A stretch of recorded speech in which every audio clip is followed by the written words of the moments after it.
Welcome back, ladies and gentlemen, to the Juice Baseball channel, and welcome back to another episode here in the Kansas City Royals rebuild. On MLB The Show 23, we are almost done with the first season. I can't believe it. This team is bad. We are 55 and 80, on the same level as the White Sox and the Tigers, but that's not really much to be, happy about because the White Sox and the Tigers are also bad. So we've got September on the schedule for today, finishing out the rest of the regular season. Next episode will be the first ever off season. And remember, I said this in the very first video of the series. If you're expecting a super realistic rebuild, this is not the series for you. This is not the channel for you, and I'm not the content creator for you. I sometimes will dabble in realism, but realism is fine. I watch, obviously, a lot of YouTubers that do realistic rebuilds and do realistic rebuild series and all that kind of stuff, so I don't hate rebuilds that are that are realistic. But I like to have fun, and I like to make crazy stuff happen. So if that's what you like to see, then we can have some fun together. We can have some crazy things happen, like Shohei Ohtani signs with the Kansas City Royals. That will never happen in real life, but in this series, it could. You never know. Aaron Judge could get traded to the Kansas City Royals. That will never happen in real life, but it could happen in here. You never know. So if that intrigues you, then this is the channel for you, and I'm the content creator for you. If not, that's totally fine. I get it. But maybe open your eyes to some fun. And I understand that realistic rebuilds and realistic stuff can be fun too. I enjoy it, like I said. But I like to have a little craziness happen. So with that being said, let's continue on with the month of September. We have September call-ups. Now, before recording, I did go through the team and I wanted to take a little overview of the landscape, basically. I wanted to see who we have in AAA and AA that would be worthy of a call-up. Now, there's not a whole lot. I will be honest. There's not a whole lot of guys that are worthy of call-ups. I did go through and add some people to the 40-man roster. We added Sherten Apostle. We added Tink Hence. Also, who else did I add? Where's he at? Olivares, I don't think was on there. Fernando Olivares, I don't think was on there originally, so I added him. Kumar Rocker was not on there, so I added Kumar. Who else? There was another guy that I added, another pitcher, I think. Gavin Williams. Gavin Williams was not on the AA roster, so I added Gavin Williams. But those two guys are not ready to be up in the majors just yet, so they will stay in AA and AAA. The guys that I think are going to get called up now, usually, at least in the Red Series, I liked to do one pitcher and one hitter to get called up for the September call-ups. So I'm assuming I'm going to do that for this. I'm not 100% sure. I'm just trying to figure out who would fit the best on the team and who kind of deserves it, I guess. And I was kind of thinking Apostle because he has already been in the majors last season, or a couple of seasons ago in 2020 with the Rangers. Other than that, he was in the minor leagues. But does he really fit what we're trying to do? Maybe. He's not very versatile. He can only play third and first. But he's got decent power, decent contact, good durability. And I think getting him some shine in the major leagues, because remember, we're not going anywhere after this month of September. It's not like we have to think about, oh, what kind of depth are we going to need for the playoffs? No, we are just trying to look at guys that could potentially make the roster next season, or at least have a better opportunity to in spring. That's basically what we're doing with these early season, or these early years of the September call-ups, because we're not going anywhere. So Sherten Apostle, I think, will be our hitter that we call up to the major leagues. Now, the pitcher is another story. I don't really know where to go. I don't want to bring up Yoshinobu Yamamoto. He's very good in AA, but he's only in AA. I don't think he would do very well in the AAA system, or in the major league system, without having any experience in AA. And I don't really think we need a starting pitcher up here. We don't need a long relief guy, I wouldn't think. Because we have Sasaki, we have Singer, we have Anderson. We brought up Asa Lacy a couple episodes ago, or maybe even last episode. And we have Dylan Lesko, who is up here as well, who is 0-2. He's not doing very well, but he's just a young guy. The other two AA guys, I think, need a whole season down in AA. Maybe next year they start at AAA, and maybe even next year they are in the spring. They could very well make the team in the get an invitation to spring training. That's a possibility. So Kumar Rocker might be there as well. But I don't really know who to call up for the pitchers. We could call up like Mike Mayers, just because he's a veteran. He wouldn't really affect the team too much. But we can't call up Josh Taylor because I removed him from the 40-man roster, so he's not going to be called up. Carlos Hernandez at 26 has been in the majors for a little bit. He's had some experience there. 6'4", 245, throws decently hard. But last year, he had a 7.39 ERA in 27 games. He didn't really play very well. But maybe he gets another shot. I think we're going to call him up. Actually, he's not on the 40-man. I thought I added him. Who was on the 40-man that I could take off? I don't really want to take anybody off. Let's pick somebody from the 40-man that is not already on the Major League roster, and I don't think there's any relief pitchers that are not on the Major League roster that are on the 40-man. Yeah, every Major League pitcher or every bullpen arm is on the 40-man roster, and I don't want to take anybody else off, do I?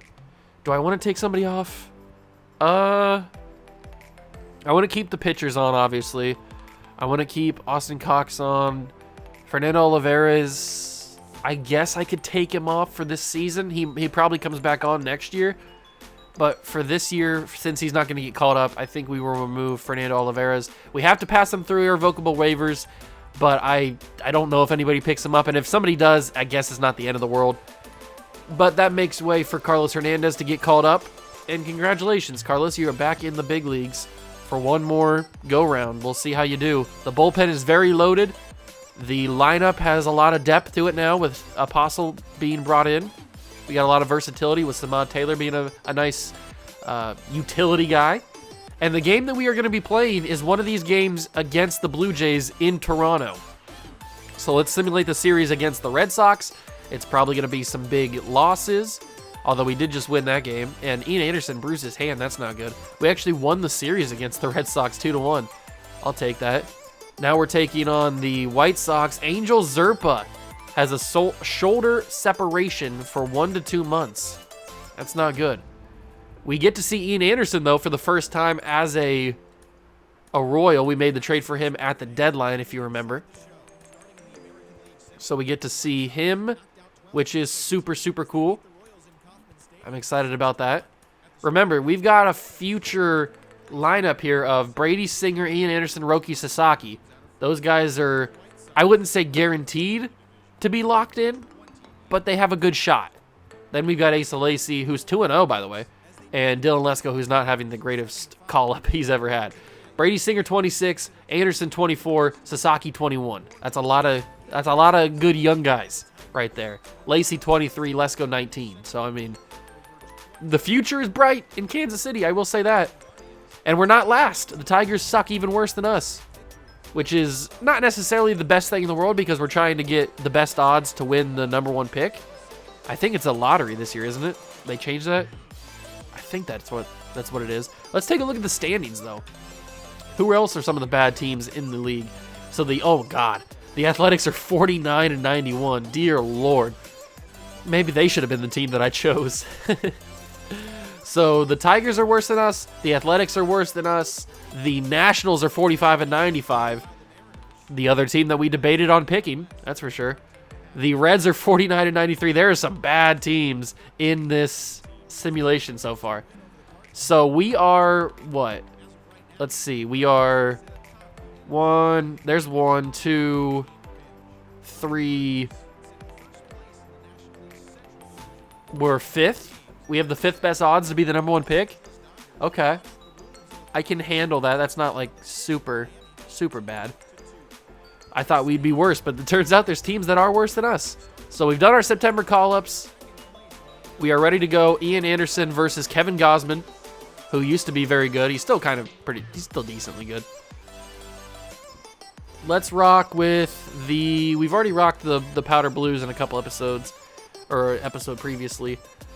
We could just go straight roads, or we could go the alternate roads. Let's go with the alternates. And then the Blue Jays will rock with their... Ooh, I like the Reds. Yeah, let's go with the Reds. Red versus blue. In the Rogers Center, quick counts are on. Ian Anderson will take the mound. Salvi is very tired, so it looks like we will get MJ Melendez behind the plate. And then we will have right field be... We could have Zach Veen playing right field. We could have Kalenic playing right field. Let's have Kalenic playing right field. First time we get to see him. And then we'll switch Pasquantino, Moustakis, and we'll have Kalenic hit fifth. That's a lot of lefties in a row, though. Let's have Nate Eaton hit fifth. Kalenic hits sixth. That's a lot of lefties to start the game, too. Let's see. Let's change it up. Olivares will switch with Melendez for this game. That's a lot of lefties hitting in a row. So we will switch that. We'll have two lefties righty, and then technically two lefties. So, okay, that's a little bit more diverse. I like it. You guys know what the Blue Jays roster looks like. It's the same that it usually is, although I do see they have Brandon Belt. Is he on the Blue Jays in real life? I don't know. He might be, or maybe they made a trade for him. I have no idea. But he's here. Ian Anderson, for the first time on camera, gets to take the mound for the Royals. Let's go see what he can do. And welcome into the ballpark. Happy to have you with us. It's Major League Baseball on a Friday night. It's the Kansas City Royals and the Toronto Blue Jays.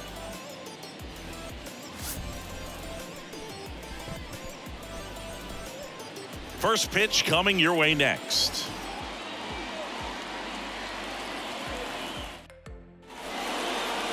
Just about set to go. And on the hill, Kevin Gausman. His career ERA's been under 4. What I like most about him is his reliability. Takes the ball every fifth day, ready to go whenever the manager calls. Ready to go now? Luis Arias will start the game as he usually does in the leadoff hole. He is, what'd that say, 4th in the American League in batting average? I'd say that's a pretty awesome thing for the guy that we made the trade for early in the series. Very first trade that we made was for Luis Arias, and he will lead off with an out. I thought he was going to drop right in front of Kiermaier. It does not. And that's the first out. 11 stolen bases for Edward Olivares. That's a career high for him. Good for him. He's usually hitting in the 9th hole, but we had too many lefties in a row, so he now hits second for today, and that will be into right field George Springer, who I thought would play center field. That's usually what he plays, but I guess maybe he switched to right field at some point. I don't know, but he's in right field, and he caught that one. And now Vinny Pasquantino, who is, I think, second in one. He's in an award race for something. I'm not sure what it is. I was looking at those kind of things before the episode. I forget what it is, though. He's second in an award. I know that. But now going up against Moose, and it gets past the first baseman, but not past the second baseman, and we all know that Moose is not going to beat out that throw. 14 speeds going nowhere. So unfortunately, we don't have any sort of offense in the first inning, but we get to see Ian Anderson for the first time making his on-camera debut for the Royals, and he throws a beautiful strike 3 to Espinal. Espinal? I think it's Espinal, actually. Kevin Kiermaier steps up in the 2-hole, hitting 204 on the year, and he stares at a fastball that is for ball 2. This Blue Jays team is good. They're not as good as they've been in the past, obviously, but they are still a very tough team to go up against, especially in Canada. We'll see how we do. There's the circle change, and that one is fouled off by Kiermaier. Let's go with the 12-6. See if we can get him sleeping on it. And he stares at it, froze him. 12-6 strikeout back-to-back for Ian Anderson. You love to see it. Now it's Bo Bichette. I really wish that our young infielder, Bobby Witt Jr., did not get injured for the entire season early in the series, because that kind of stopped his development as Bo Bichette smacks that ball into the right center gap for a double. I hope that doesn't hurt his development. I hope that he can come back next year off that injury. I think what was it, a broken ankle or something? It was something like that. I forget what it was. But I'm hoping that he's ready for the spring. Beautiful strikeout by Ian Anderson, by the way. Allows one hit, but gets the job done. And I'm hoping that Bobby Witt can come back in the spring, get back into the swing of things, figuratively and literally, and have a good comeback year. If MLB had comeback player of the year, he would certainly be a contender for it if he plays well. But I don't think Major League Baseball has a comeback player of the year. Here's Jared Kelenic, one of the bright young pieces that we got at the trade deadline, and he gets on base with a single into left field. Runners on first and second to lead off the second. This is what I'm talking about, baby. This is the kind of offense that we need in the first inning. Nicky Lopez, I think he's in Silver Slugger second baseman contention. Or maybe Gold Glove second base. He's in some sort of second base, or shortstop, I mean, not second base. That's Nate Eaton. Shortstop contention, I'm pretty sure. Him and Nate Eaton both, I think. But instead, he flies out to right field. George Springer brings it in. And now it's Lorenzo Cain. All right, Lorenzo. Let's see what you got. Let's see if you can deliver an RBI, because you've had a pretty decent year for just being a like nostalgia sign at the beginning of the year because you were on that 2015 World Series team. I mean, he's been kind of efficient. He hasn't been like amazing, but I mean, he's old. He's not as good as he used to be. But for what it is, I mean, he's going to drive in a run here to get us on the board first. Lorenzo Cain has been a surprisingly very good hitter for us this year. And that, I guess I shouldn't say that's too surprising, because Lorenzo Cain is a type of hitter that will always be good. It'll never go out of style. His sort of hit for contact, get on base type of style of hitting. That type of swing and that type of hitter never goes out of style, never gets old. Or it never deteriorates, I guess you should say, even when you do get old. But the hitter like Aaron Judge or even Shohei Ohtani, like that type of hitter who hits solely for power, doesn't last very long, especially when you get old. But the Joey Votto types, the Lorenzo Cain types, the Luis Arraez types who hit to get on base, those guys can play. The Tony Gwynns, basically, those guys can play until they're 80 years old, as long as their body still works. And Lorenzo Cain, even though we didn't do any more than just the one run, we got the one run to take the lead, and now it's Vladimir Guerrero Jr., a former Cincinnati Red, World Series champion in the other series. He will, good knockdown by Olivares.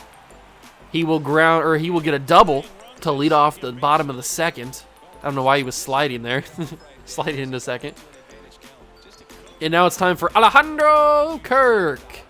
If you watch the Chicago Cougars series, you know how clutch Alejandro Kirk was in that series. He will send a circle change really foul. And here comes the two-seamer. He stares at it. Good take. Very good take by Kirk. And Ian Anderson trying to work out a danger here as he draws the count full. Here comes the circle change. Got Kirk swinging. That's another strikeout for Anderson. And Brandon Belt. I guess he does play for the Blue Jays in real life. I must have missed that because he's got his picture up there. So I completely missed that. Oh, and I didn't completely miss that. Brandon Belt smokes a baseball into the right field stands. That 12-6 was hanging. That is 100% my fault. Whoops. Whoopsie doozies.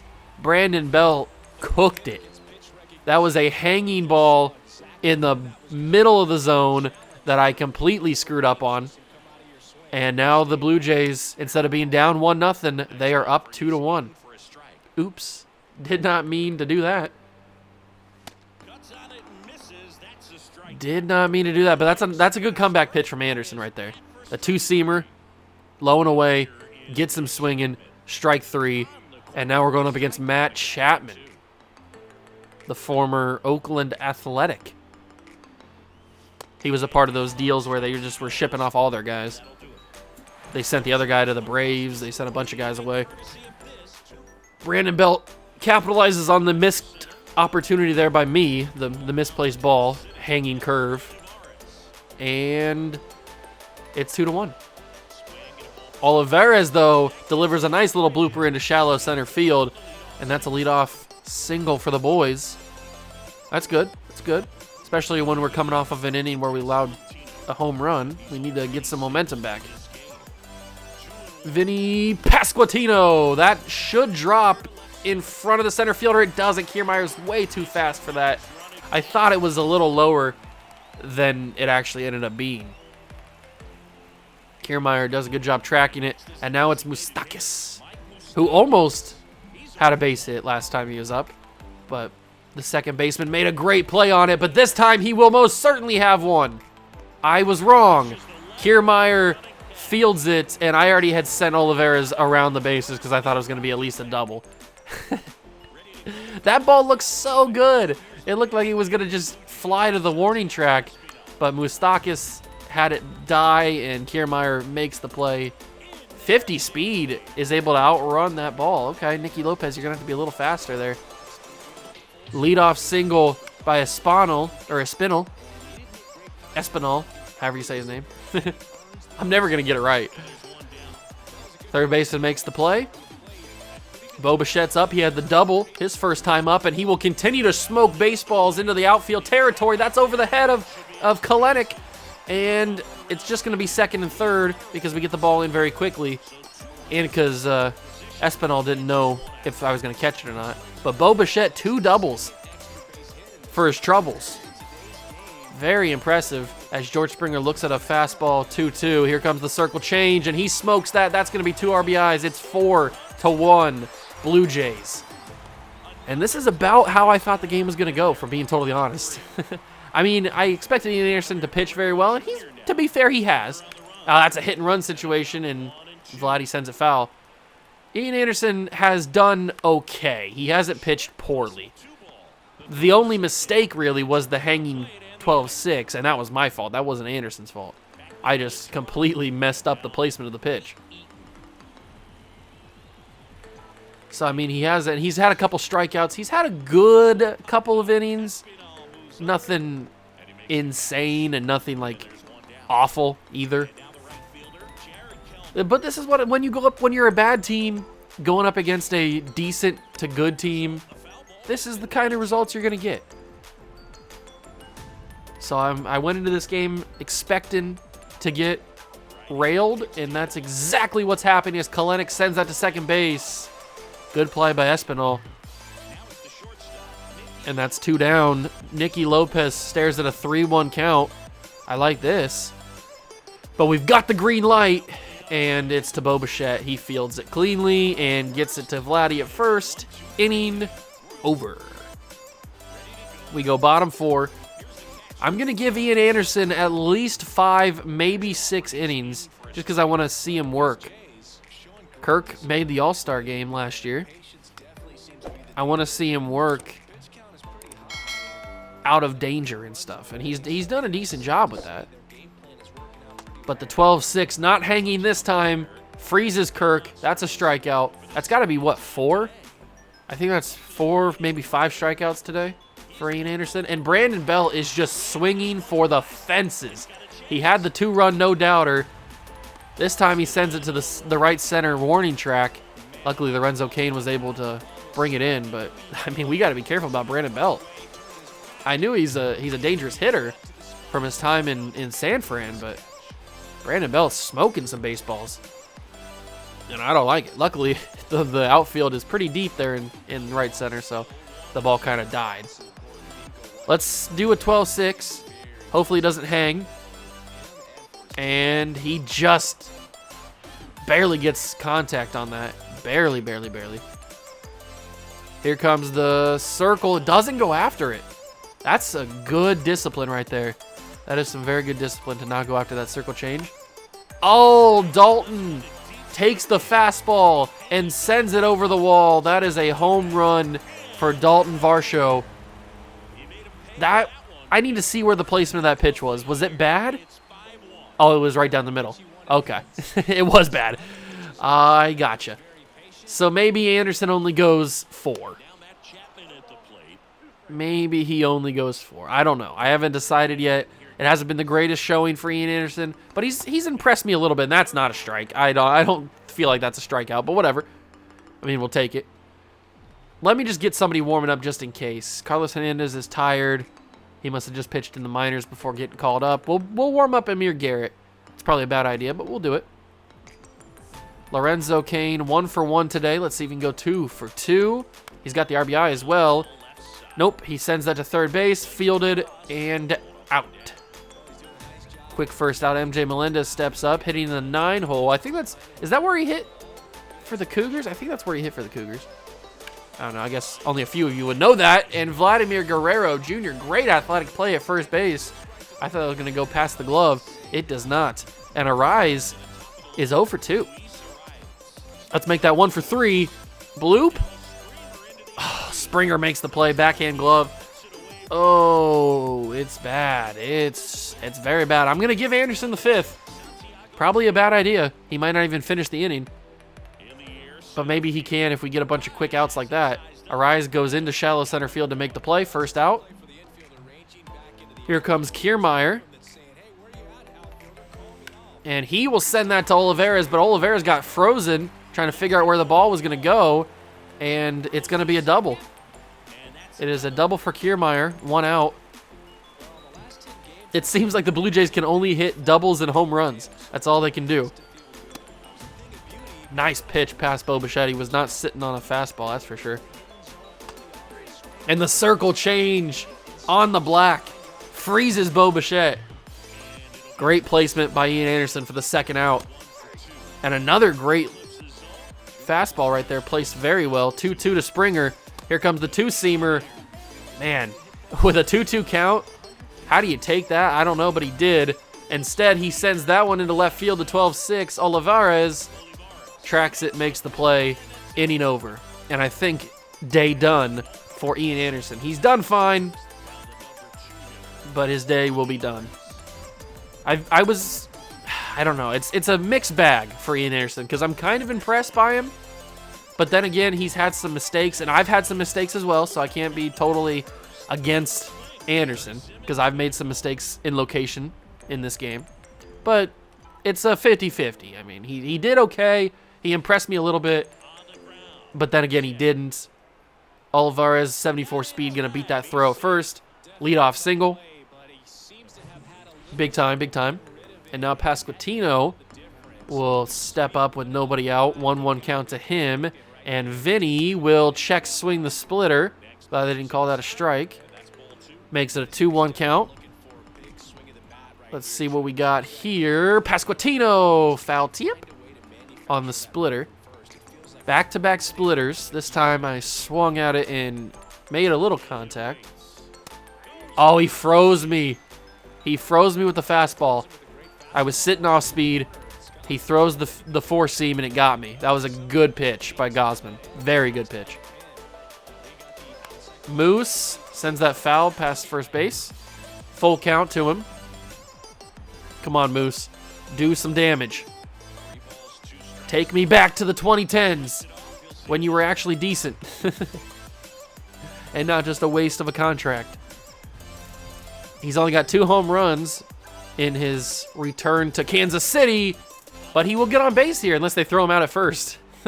They probably could have, but nope, they just chose to go to second base, and it's 1 out and runners on first and second for Nate Eaton.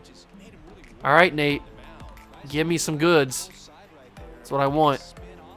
I want the goods. Stares at a splitter. Ball 2. Come on, Nate. Come on, Nate.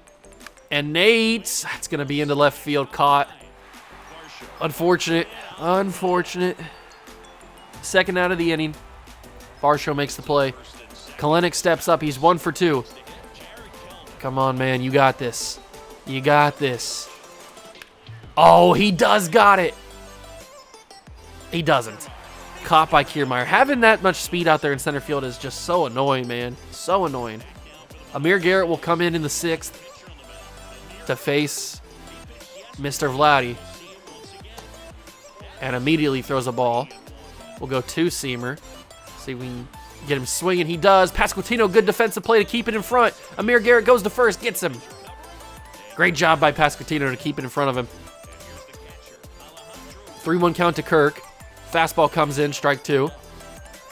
Alejandro Kirk in his last 6 games has a 304 average. He's killing it, but he shatters the bat. Dangerous play. If he was faster, he probably beats the throw. Dangerous play with the shattered bat. Kind of cool, too. You don't usually get a lot of shattered bats in MLB The Show, but that was cool. And also no speed, Brandon Belt. And that's a quick 1-2-3 inning for the Royals. Amir Garrett does a good job. And now they bring in Zach Thompson. I don't know why they would take out Kevin Gausman. He was pitching very well. I know he was at 100 pitches, but with a 5-1 lead, he was doing okay. I don't know why they would take him out. Maybe that's why they took him out, is because they didn't want to overexert him because they're probably going to the postseason. So they realized that we got this one in the bag. We don't need to waste Gausman's arm against a team that has no chance of coming back. But you never know. We could be scrappy. We could be the comeback kids, but that's not going to be the case if we're swinging at pitches like that. Good pitch by Zach Thompson, but Kane strikes out. MJ Melendez will try to keep the inning alive here in the top of the 7th with 2 outs. MJ goes down in the hole, but he fouls it off. Ooh, Astros losing to the Padres 5-1 down there at the bottom of your screen. Very impressive by the Padres. And I don't know why I swung at that, but Zach Thompson's got me swinging at all kinds of stuff. I be swinging at all kinds of stuff. He's throwing cutters down low. There's no way he throws a 3rd straight cutter down and away, or down and in. He threw a cutter, but it wasn't down and in. It was just down. And that's going to be the 3rd out of the inning. A can of corn to Vladimir Guerrero Jr. Okay, let's warm up somebody else. Let's warm up Chapman. We'll go from one former Red, Amir Garrett, to another former Red in Aroldis Chapman. 2-2 to Varsho. Slider right past him, way out in front of it. He was sitting fastball all the way. And Garrett does a good job to get him out there. Matt Chapman steps up 1-1. He stares at a fastball up in the zone for 1-2. Let's go two-seamer. And Amir doesn't do anything with it. Ball 2. We'll go back to the two-seamer. He's not going to expect back-to-back two-seamers, and it froze him. Back-to-back strikeouts for Amir Garrett. That's what I like to see from my relief pitchers. And now it's Espinal, who gets a fastball up in the zone, send it to center field. Lorenzo underneath it. And Kane will make the play. Quick 1-2-3 inning in the bottom of the 7th. We go top 8. Arise will step up, and we will get Aroldis Chapman ready and raring to go. Come on, Arise. Keep that average up. You're hitting, what, 314 on the year?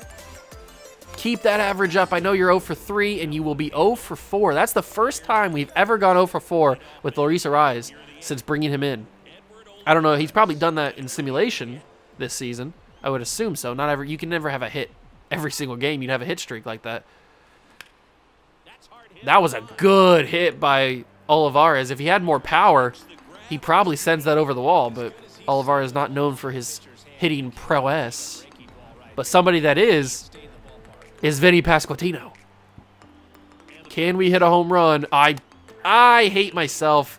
My thumb twitched, and I pressed X on accident. That was a sinker right down the middle that I probably would have hit for a big-time hit. But my thumb twitched, and I pressed X, and I check swing, and I couldn't get a second swing. I hate my life.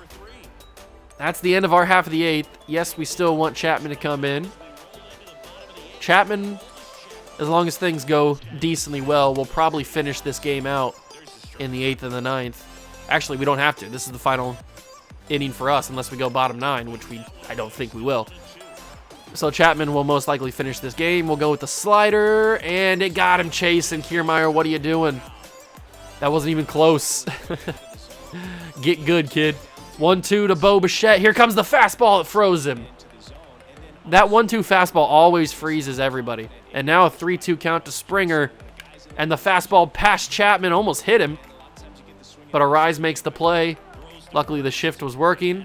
And that is a quick 1-2-3. The bullpen has done a much better job than Ian Anderson did. I don't know what that says. But, hey, we did a good job. And now Moustakas steps up, top of the 9th. And Moose will ground out to first base. Vladdy makes the play, steps on the bag himself. First out. This has just been a very, very down-the-middle, bland game. It's 5-1. Yeah, the Blue Jays have a couple home runs, but for the most part, it's just been kind of basic. This is standard cut and dry, what you would expect a Blue Jays-Royals game in September to go like. One team has a lot of stuff to fight for. One team is looking towards the future. And, oh, I was way past that one. Super late. Super, super late. I wish they had, like, more phrases than too late. Like, they go up higher. Like, one of them could be like, what are you swinging at? If you ever get what are you swinging at timing, then then you know you've done a bad job. Or weren't even close. I wish they would give some funny feedback. That'd be kind of cool. Jared Kelenic, 1-2 count, the final swing of the day for the Royals. Or not. We'll go one more. Come on, Kelenic. You have a home run. You've only had, what, like 9 at-bats since being up in the bigs? You got a home run in one of those at-bats. And he's continuing to fight Zach Thomas here. He will not be the guy to end the game. A lot of pitches have been down in the zone. So we'll look down there for this one. And that's going to be in middle, right down the middle. Literally right down the middle. But because I was expecting low in the zone, I pulled the PCI down there. It's not what I wanted. Still 1-2. Zach Thomas fighting, but Kelenic still keeps it going. That was the 7th pitch of the at-bat. Zach Thomas doesn't know what to do. He finally throws a cutter that's not swingable. We are about to enter the 9th pitch of the at-bat. Probably should have been walked by now, but I kept on fighting. And Kelenic still fouls it off because I was very early. 10 pitches are about to be thrown from Zach Thomas to Kelenic. Kelenic will not go down for the final out. And he will still not go down. He sends that into left field. Jared Kelenic did not want to be the final out of the game. He would not allow it. But Nicky Lopez, maybe he could be. Or maybe that's the start of a 2-out rally that gets us tied this game up. Maybe that's a pipe dream, but who knows? Nicky Lopez sends that pitch foul. Another cutter. Zach Thomas loves to throw himself some cutters. That is for sure. 1-2. Nicky Lopez. Little bloop. And Bo Bichette. I thought that might have got past the glove. It doesn't. Bo Bichette makes a good play in shallow left field. Blue Jays win easily against the Royals. Nothing shocking there. But we did score a run, so we didn't get shut out. Brandon Belt had a huge home run. Ian Anderson gets the loss. 9 strikeouts, but 5 earned runs in 5 innings. Just not performing that great in that one. But I didn't expect anything else. I expected us to take a big loss there. Not shocking. Now it's time to finish the season. I can't wait. We actually took a game against the Blue Jays. That's good. Now we play the White Sox, who are also just as bad as us. We are actually still second. The Tigers are still worse. I don't know how the Tigers are. We play the Tigers, actually. And we get swept by the Astros. We take 2 of 3 against the Guardians. And the Tigers are battling for the worst spot with us. Here come the Astros again. And we took 2 of 3? Are you serious? Both our minor league teams did not make the playoffs. I didn't think we'd take 2 of 3 against these guys. This is a big series, actually. This will determine who finishes last in the division. We lose, we lose, we lose. We got swept. We will finish last in the division, most likely. I can't believe we got swept by the Tigers. How bad are we that we got swept by the Tigers? All right, so the Athletics have started to pull themselves back a little bit. 58 wins for them, 53 for the Nationals, 56 for the Reds. So we've turned ourselves from 5th worst to 1st, 2nd, 3rd, 4th, 5th. Okay, we're still 5th. I thought we were 4th now, but we are still the 5th worst team in the league, which is very bad. We continue to lose. We're on, what, a 5-game losing streak? Yeah, 5-game losing streak. What does that make the Reds? or anybody. The Rockies 62, Reds 57, 54, 58. Yeah, we're still a very bad team. The awards, I know that we had a guy fighting for something. It was the batting title. That's right. Vinny Pasquantino fighting for the batting title along with Luis Ariz. We're not going to win it because Steven Kwan is hitting .335 with 8 home runs, 52 RBIs. But hey, 2 guys battling for it. I'll take it. It'd be cool for Ariz to win it back-to-back years, but unfortunately, he's not going to do that. We do have Roki Sasaki battling for Rookie of the Year in the American League, but he's not going to win it because Gunnar Henderson's having a very good year. And Salvador Perez battling Gold Glove catchers. All right. One final game, and there it is. We finished the year 65-97 on a 6-game losing streak. That's a very bad season for us, but it is what it is. And it looks like Mike Moustakas has retired or is not on the Major League roster anymore. But whatever. Let's take a look at the season roundup here. Luis Ariz, very solid hitter. Hopefully a franchise piece for us. At whatever position, he can play a bunch of different stuff.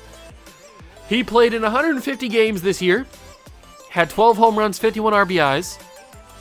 .310 average, which is a little bit lower than what he had in Minnesota last year. But still a very solid season. .374 OBP, .418 slugging, .792 OPS, and had a 2.8 WAR, so a lot lower than what he won the batting title with last year at a 4.4.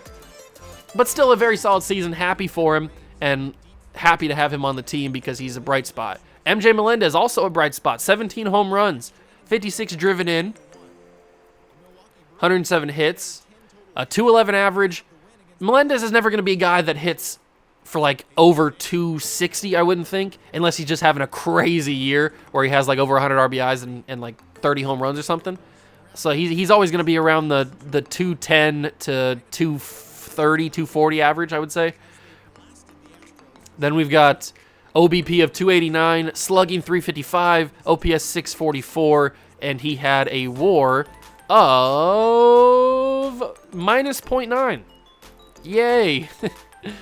Salvador Perez, I'm not expecting too much. He had 27 home runs, 78 RBIs, so a bounce back year from last year in real life.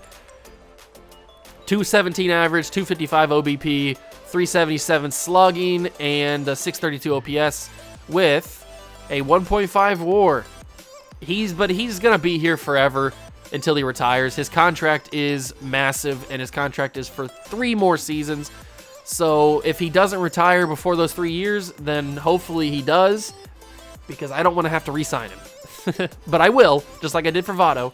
Vinny Pasquantino, battling for the batting title, is not going to win it, but in this very good second season, 21 home runs, 62 RBIs, 320 average, very good, 403 OBP, 495 slugging, 898 OPS, and a 4.3 WAR. Very, very solid season for Vinny Pasquantino. Only looking up for the young 25-year-old.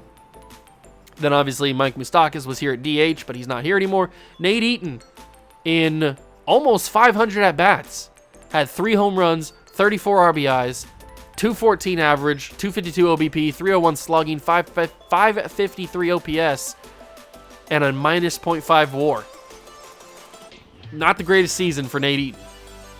Nicky Lopez, on the other hand, didn't do that much better, but he did okay. 2 home runs, 39 RBIs.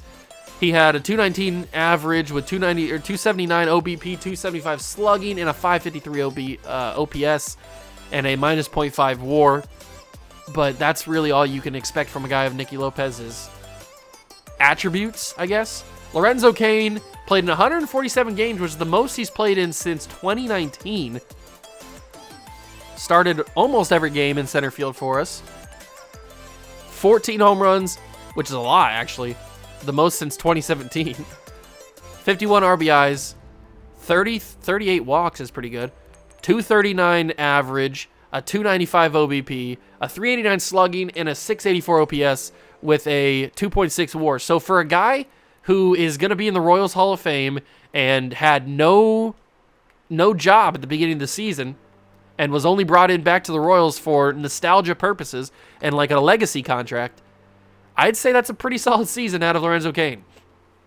And finally, Edward Olivares played in 134 games, 10 home runs, 59 RBIs. His best season as a pro, only because he's played in the most amount of games. He had a 257 slugging, 307 OBP, 257 average, 400 slugging, 707 OPS, and a minus 1.5 WAR. Not great, but he did it. Then you got Samad Taylor, who actually had 7 home runs. I didn't think Samad had the power in him, but 7 home runs, 23 RBIs. Very good season, considering he didn't play much. Zach Veen didn't get a whole lot of time, but in his time, he had a 1 home run. Okay. Kyle Isbell played in 56 games, had 190 at-bats, 4 home runs, 17 RBIs. Didn't hit very well. Michael Massey had a 95 at-bats, 6 home runs, 17 RBIs, 305 average. All right, Massey's got some promise. Nick Prado, 32 at-bats, 2 home runs, 3 RBIs, 219 average. Same for Prado. Acuna, Luis Angel Acuna, who I think is the cousin or brother or something of Ronald Acuna. I'm pretty sure that's the case. Had 21 at-bats. Didn't really do much with it, but he's young. B potential. He'll have some time. He will have some time. So that's the hitting, and now to the pitching. It looks like Dylan Lesko got taken down too. All right, interesting. Brady Singer is going up, which is good, but he had 33 starts, 8-17, 195 hits, had a 4.87 ERA. I'm hoping that can drop next season because depending on what happens in the offseason, he could be one of our best pitchers. 1.44 whip and a 2.1 WAR. He just needs to get his per nines up a little bit in the stats, and then he'll be good. Ian Anderson, we just saw him against the Blue Jays. He struggled a little bit, but he had 17 starts. Obviously, not all of these were with us, but he went 7-7. He had 119 strikeouts, very good. 388 average, a 1.46 whip, and what was his WAR? His WAR was 1.2. Roki Sasaki, 32 starts, 14-12. So for a 21-year-old in his debut in Major League Baseball, going 14-12 with a 4.28 ERA, is not all that bad. He's a 92 overall, a potential pitcher who is only going to get better from here. I'm just expecting that average to drop a little bit every year. A 1.40 whip and a 4.2 WAR. Very good numbers from Roki Sasaki. Asa Lacy pitched in 11 games, went 3-3, had 4.18 ERA, 1.66 whip, and a 1.1 WAR. I'm impressed with Asa Lacy, man. We called him up last episode, and he did not disappoint that much. He's not that far off from Ian Anderson, actually, who's got, 3 years of experience on him? So that's crazy. Dylan Coleman out of the bullpen. 50 games he played in. 4 wins, no losses, got a save. Pitched at 101 innings. Had a 3.19 ERA, a 1.37 whip, and a 0.9 WAR. I'd say we keep Dylan Coleman around. Chris Bubich did not pitch at all this year. Whoa. Didn't expect. Oh, that's because he got called up. That's right. He got called up from the minors. Okay. Austin Cox also got called up. Josh Stalmont had 96 inning pitched, went 5-4. I'm really a fan of Josh Stalmont because he throws gas. He had a 4.5 ERA, which is a lot lower than what he had last year in real life. A 1.61 whip and a 0.8 WAR. So all in all, a good season from Stalmont. Amir Garrett pitched in 64 innings, went 2-3, 4.31 ERA, a 1.59 whip, and a 0.3 WAR. All right, whatever, man. Nick Whitgren, 4-4 in 85 innings, 3.81 ERA, 1.32 whip, and a 0.7 WAR. Aroldis Chapman pitched in 49 innings, went 1-3, had 4.04 ERA, a 1.53 whip, and a minus 0.3 WAR. And then our new closing pitcher, who did not do all of this with us, a lot of it was with the Giants, but he had 20 saves in 50 innings, 4 blown saves, 3.96 ERA, and a 0.3 WAR with a 1.36 whip. Okay. Let's see what we got here. Dylan Lesko did get called down. And then where is Moustakas got called down to AAA as well. Can I see his numbers, though? He had 208 at-bats, 3 home runs, 15 RBIs. He had a 231 average, 288 OBP, 308 slugging, and a WAR of -0.6, but he wasn't. I didn't bring him in expecting him to be anything crazy. And then Lesko's numbers, he pitched in 11 games, went 0-6, and had a 7.95 ERA, a 2.12 WHIP, and a -1.2 WAR. So maybe Dylan Lesko was not ready to be up in the majors. I apologize, Dylan. Didn't think you were going to do that bad. But I guess next year you will be starting in AAA. Ace Lacy, on the other hand, could be in the big leagues. You never know. Never really know. But that is going to be the end of the episode. We will simulate the postseason and start the offseason in the next episode. Hope you guys enjoyed it. If you did, leave it a like, subscribe to the channel, join the Juice Club. As always, links are down below in the description for the link to this playlist. So if you missed anything from this first season in Kansas City, you can go back and watch it. It's all there. Also, links are down below for the links to the other channels that I do. Main channel, 2K channel. So if you're going to go check out those, feel free. Thank you guys so much for stopping by and watching. I truly appreciate it, and I will catch you guys in the next one. Peace.